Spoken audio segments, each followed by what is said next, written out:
progressive wing of the Democratic Party is showing it's still got momentum, pulling off a surprise primary win in Florida.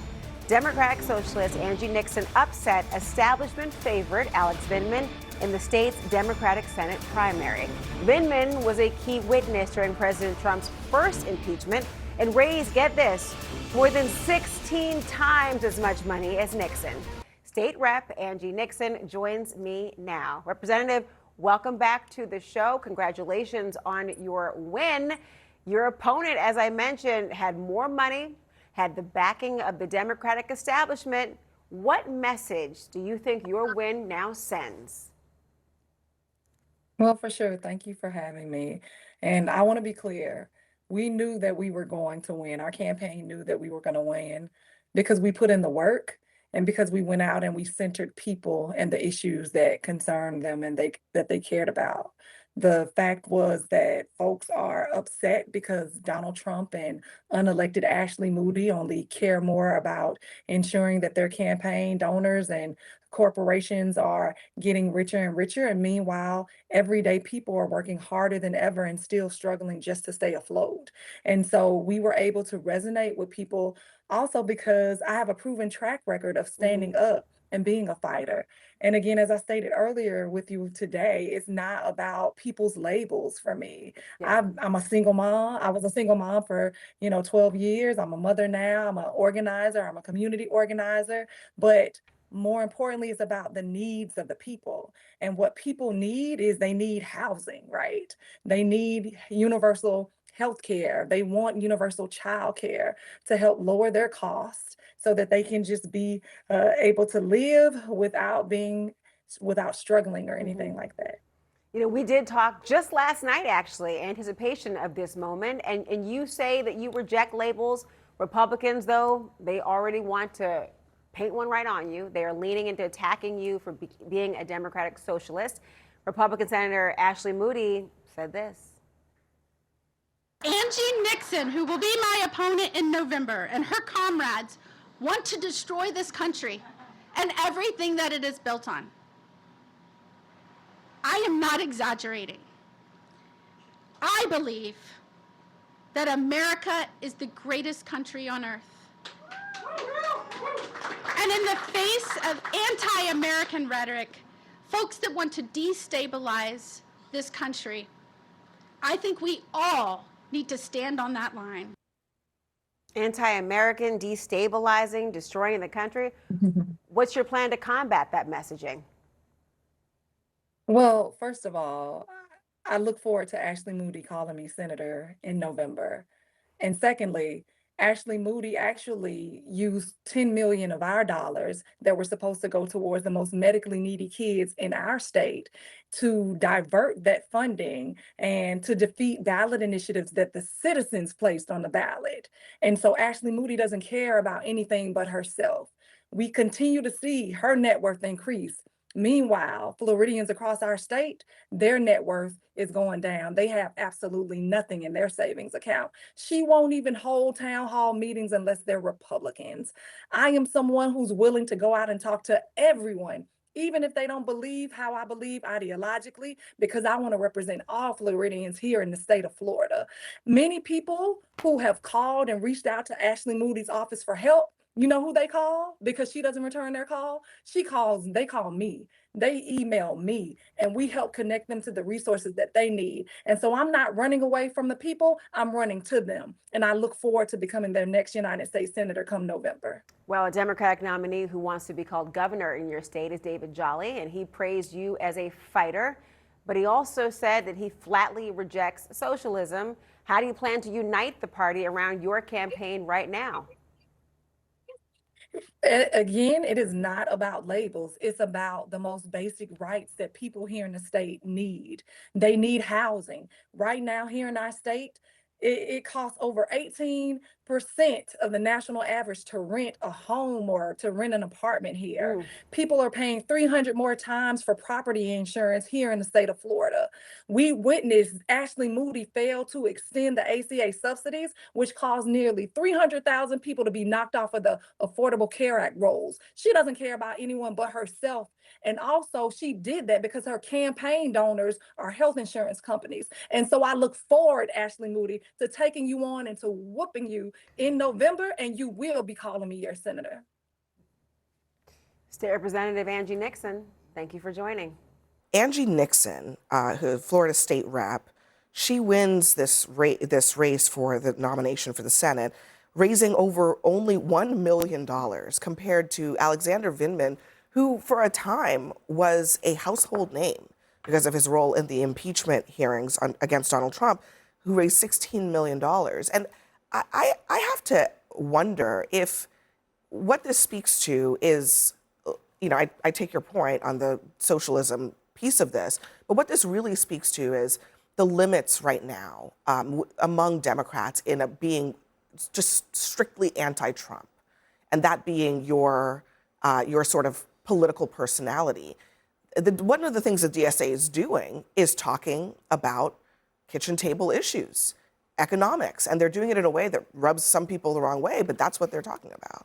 Yeah, but also remember, too, this is a two-person race, and African-American women are really the base of the Democratic Party, and African-American woman won. She's a native Floridian. Vindman, I don't think, was as connected to the state as she was, and so, I think that makes up for a lot, and so I think it's hard to parachute into some of these states and say, I'm your guy. It doesn't always work out so well. So I think that's part of it. But I do think I agree with Noah. I mean, this is a gift to the Republicans in Florida, because now that Senate seat, which was really not that competitive to begin with, was even less competitive now. I question whether it would have been that competitive. I think Alex would have been competitive against Ashley Moody. She hasn't really done anything for Florida. She's been a rubber stamp for Trump. And Alex would have been a stronger representative for the state of Florida. But to everyone's point here, it is difficult when you are new to the state. Florida is, one of those states where you really need to have roots there, especially for a statewide race like that. Maybe if he had run for Congress, it would have been a little bit, he would have had more success there. But, I applaud him for trying. I mean, Alexander Vindman is a hero, and he should be applauded for trying to run for Congress. Run for the Senate. His brother won for, his twin brother ran for Congress in Virginia and won successfully. So it is, this is definitely going to take Florida off the board. But doesn't this lend credence to Donald Trump's narrative that the DSA is a national threat? That you can't really talk about this as a New York thing or a Seattle thing or a Colorado thing. It's a national thing. Therefore, we have to nationalize the socialist threat, and also to convince Democrats to send as much money as they possibly can to this. I think that's a bit of a simplistic view of what we're seeing tonight. There is a lot of narrative around progressive versus moderate, but I think what's really important is the Democratic electorate is looking for candidates that are willing to take the fight in Congress to actually legislate. Cycle after cycle, voters have been very frustrated with the fact that they send people to Congress who end up being more interested in tenure than legislating and actual problem solving. And that's kind of the contrast you're seeing across the country. And unfortunately, for some of the more centrist Democrats that are running, progressives are doing a really good job of filling that. I mean, her platform includes a national job registry and inflation-adjusted wages and free child care and nationalizing the health insurance industry. I hear you. I don't support the DSA. Popular is one thing. It's popular to say that Medicare for all is popular. People don't like to lose their insurance. I think we will find out, right, how the DSA candidates fare in all of these different places. I think it's definitely going to be state by state, district by district, all of that. But I don't think we know for sure. Let's talk about Angie Nixon, because she pulled no punches, minced no words. Ashley, do you think that she has a shot in a state like Florida? Can I say no? I mean, You can say whatever Florida. you want. It's truthful. It's Florida. I mean, she won the race I think she could win, which was primary race in the Democratic primary. She's a better political athlete than Vindman is. She was outspent 35 times. I think what was interesting, though, she only spent $60,000, and none of it was on TV, none of it was on broadcast, none of it was on cable. She ran a purely grassroots campaign. And we've seen that across the country where money is, there's limitations to money now. There's limitations to endorsements. We just talked about Donald Trump's endorsements, endorsed candidates losing. And it seems like now what the winning formula is going back to the basics. And she went back to the basics. She's from Florida. She's of Florida. And it worked. But Then I think why it aren't only you worked for the confident? primary. Okay. Because, you know, you have to appeal to a broader audience when you're running statewide in a state like Florida. And I'm not sure she's got the ability to do that. Let's look at the numbers because, Mark, you're a resident Floridian tonight. I mean, look at these numbers, everyone. This is really, really telling. Retired Lieutenant Colonel Alex Vindman did outraise and outspent Angie Nixon and also Senator Ashley Moody, and he lost. What does that tell you? He was a terrible candidate. It's difficult for me to put that in words. In some of our conference calls at Axios, I would just start to rant about it. Like I was almost offended by his just inability to campaign properly. How did For he do it? Yeah. Well, it's more like how did he not do it? I don't really know where that money was spent because you didn't really see him on television. You didn't really see him in the community. You didn't see him in mailers. You didn't see him in text messages. There was no presence. About 7 days ago, in preparation for today, I started to think, okay, what does the polling show? And I couldn't find any polling, which is a very rare thing in a statewide election in Florida, something of this import, a Senate seat.